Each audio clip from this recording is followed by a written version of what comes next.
Olá, é com muito prazer que eu recebo hoje aqui no programa Nos Bastidores o médico alergista da Unifesp, o Dr. Raul, que atende crianças e adultos agora na cidade de Guaxupé. Seja bem-vindo, Dr. Raul. Eu agradeço o convite, é um grande prazer estar aqui.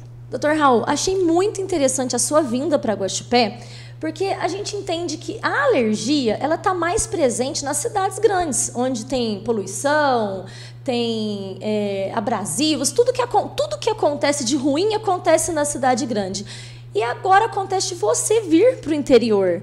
Por que isso? É interessante isso que você colocou, porque há alguns anos se achava que a alergia só estava relacionada às cidades grandes poluídas.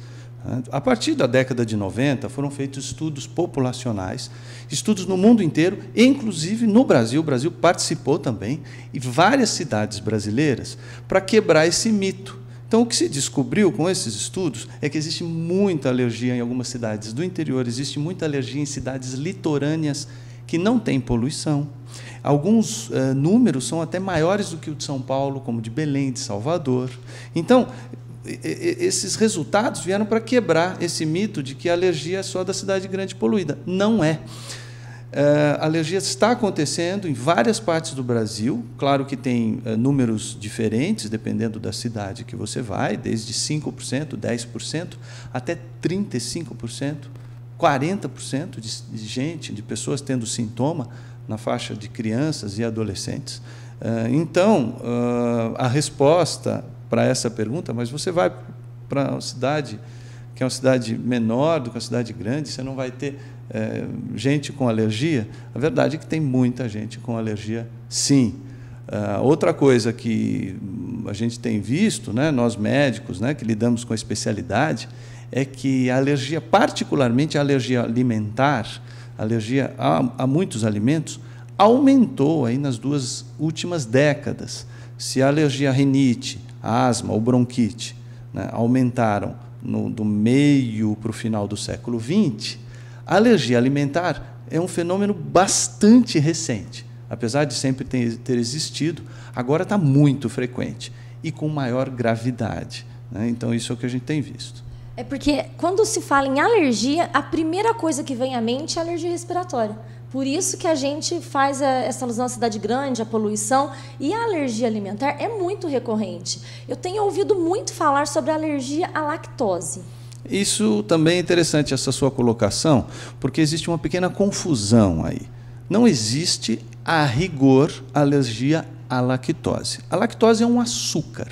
Então, esse açúcar que está no leite e que a gente digere bem quando a gente é criança, muitas pessoas vão parar de digerir esse açúcar. Então, ao longo da infância e adolescência, aquela criança e depois o adolescente, que antes tomava o leite e se sentia bem, né, estava bem alimentado com leite, passa a ter sintomas de náusea, né, ânsia, vômito, diarreia, se sente mal, em suma, quando toma o leite. Às vezes até o leite que está no bolo, né, o leite que está no chocolate. Então, isso é a dificuldade de digerir o açúcar chamado lactose. Então, acontece mais em adolescentes e adultos, tá certo? Agora vamos falar da alergia. A alergia não acontece ao açúcar. A alergia acontece a uma outra parte do leite, que é a proteína. Aliás, são várias proteínas, mas a gente diz alergia à proteína do leite de vaca, né? Tanto que existe a sigla atualmente, que é APLV, alergia à proteína do leite de vaca. Então, é a proteína do leite. Isso é mais comum em crianças pequenas, né? Então, não adianta uma criança pequena que tem alergia ao leite tomar um leite sem lactose, que pode passar mal, porque, na verdade, se o leite só for tirado o açúcar, tudo aquilo que dá alergia continua lá. Então, essa diferença é importante, né, para as pessoas até não cometerem equívocos de, ao ter alergia ao leite, acabar tomando um leite que dá alergia, que é um leite em que só se tirou o açúcar, que é a lactose. Os exames que são realizados pelos alergistas, eles conseguem identificar? Sim, com certeza. Na grande maioria dos casos. Nem sempre nem sempre os exames vão dar a resposta. Por isso que é importante a avaliação clínica, a conversa, né, para determinar se aquele tipo de alergia que está acontecendo é um tipo de alergia que vai aparecer nos exames, que vai aparecer nos testes alérgicos, por exemplo. Os testes alérgicos são feitos na pele, né, muitas vezes durante a consulta. Existem os testes também de substâncias químicas, produtos da indústria, produtos cosméticos, que são realizados nas costas, né, do paciente. O paciente tem que voltar num outro dia de atendimento, né? Mas, quando se trata de alergia alimentar, a gente tem essa possibilidade de fazer o diagnóstico com os exames no braço, o teste alérgico, e com os exames de sangue, né, que tem um termo que é muito usado, que é o RAST, que é um exame específico de alergia.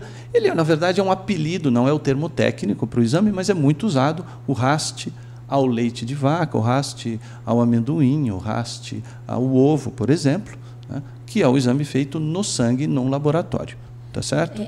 A idade de 2 anos, eu já ouvi falar que mães aguardam a criança completar 2 anos para realizar esse teste alérgico. É necessário essa espera? Isso é muito curioso que você está falando, porque não existe essa idade, né, na especialidade de alergia. Alguém, algum dia, começou a falar 2 anos e todo mundo repetiu, mas não existe isso. Qualquer idade é uma idade que pode ser feita uma avaliação alérgica, qualquer idade pode ser feito exames de alergia. O que tem que se entender aí é como analisar o resultado do exame. Então, uma criança de 2 anos que está sendo avaliada para alergia respiratória, muitas vezes vai ter um teste negativo, né? Aos 4 anos, tem mais chance do teste ser positivo, aos 6, 8 anos, mais chance ainda. Mas pode, eventualmente, com 1 ano de idade, já ter o exame positivo. Quando você está pesquisando uma outra doença, uma alergia alimentar, por exemplo, é mais comum você já ter exames positivos numa criancinha bem pequena, com 6 meses, 4 meses, 6 meses, 8 meses, já ter exames positivos. E tem alguns casos em que a alergia é tão grave que a gente nem realiza os testes na pele. A gente já vai direto para os testes do sangue, porque até o fato de você colocar uma substância na pele pode produzir uma reação alérgica mais séria. Então, dependendo da avaliação que se faz em consulta, tem alguns itens que até a gente evita de fazer o exame ali no braço para não ter a possibilidade de uma reação alérgica. Fica claro nos seus dizeres que a primeira coisa importante é a avaliação clínica, é aquela primeira conversa no consultório. Não adianta a mãe vir com aquela necessidade, eu quero fazer o exame, porque às vezes ela fica até frustrada. Sim, com eu certeza. digo isso como mãe. A gente quer o resultado na hora, a gente quer essa avaliação pelo seu olhar, porque o nosso olhar de mãe, o nosso olhar de pessoa que não estudou, a gente tem todos esses mitos. A gente já olha, não é alergia. A gente já olha e fala assim, não, é alergia disso, é alergia daquilo, é alergia à lactose, você não pode tomar leite, é alergia do amendoim, e é hereditário. De todas essas coisas que a gente acha, achismo não é verdade, tem alguma verdade nisso? Tem muita verdade nisso. A arte do atendimento, né, da medicina é você captar tudo que o paciente também pode te trazer. Porque hoje a gente vê a medicina e o atendimento médico como uma parceria de médico e paciente. Não existe mais alguém que só sabe tudo e alguém que não sabe nada.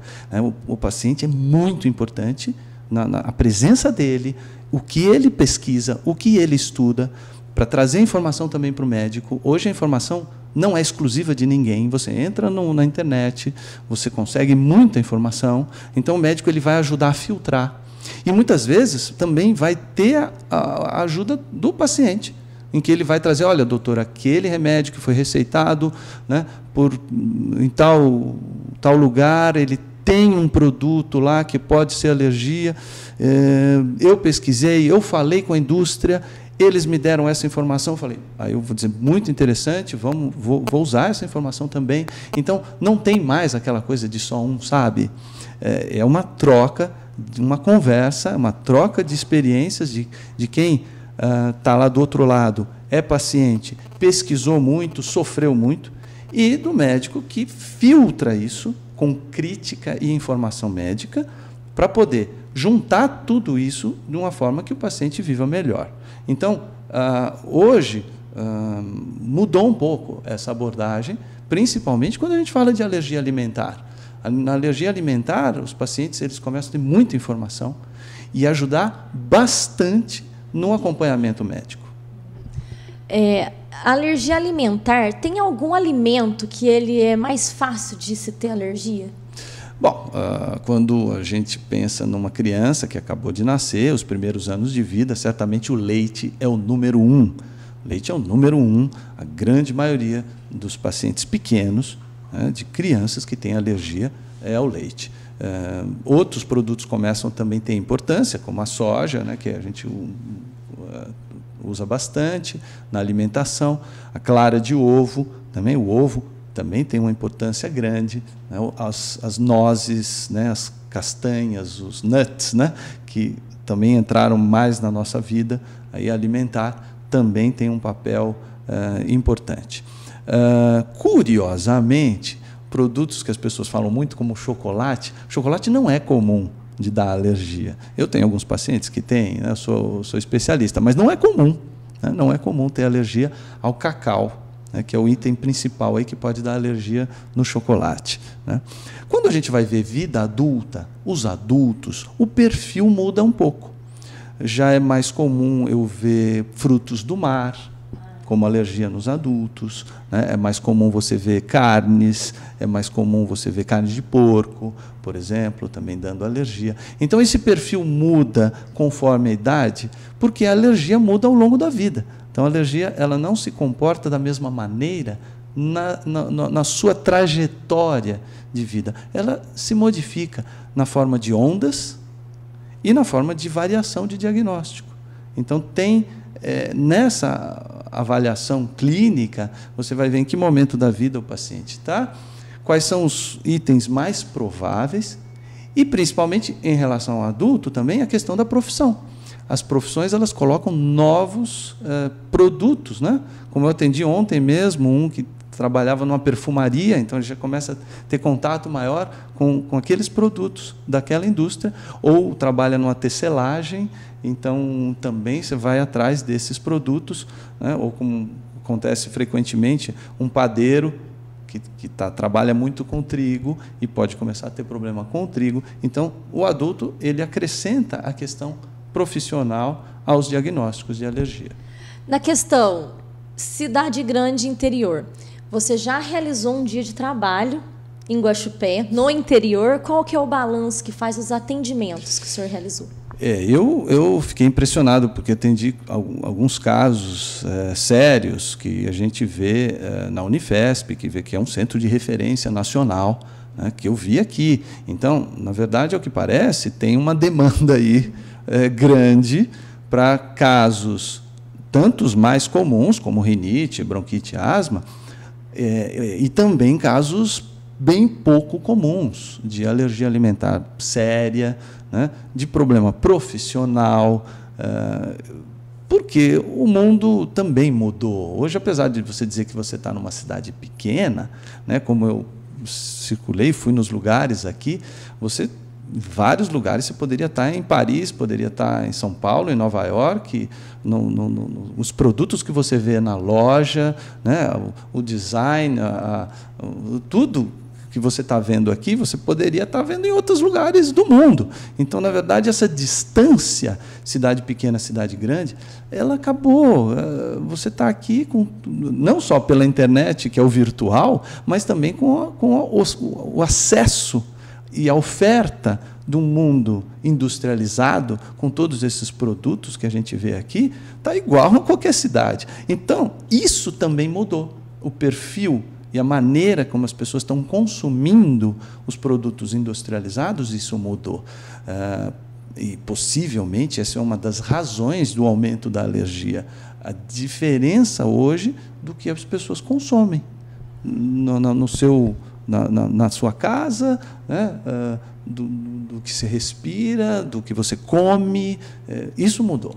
Muito do que a gente conversou aqui hoje pode ser encontrado no seu site, que é muito difícil de achar na internet, né, também, Dr. Raul? Também. Como que faz? Dr. Raul no Google, está lá, é um site que tem bastante informação, com vídeos, com artigos, com um objetivo principal, realmente, de passar essa informação para o paciente, que seria mais uma forma de partilhar esse conhecimento, que não é mais exclusivo. É só colocar Dr. Raul no Google, que o primeiro que aparece é um site muito interessante, com muitas informações, tem vídeos, outras entrevistas já realizadas e artigos também que pode tirar algumas dúvidas.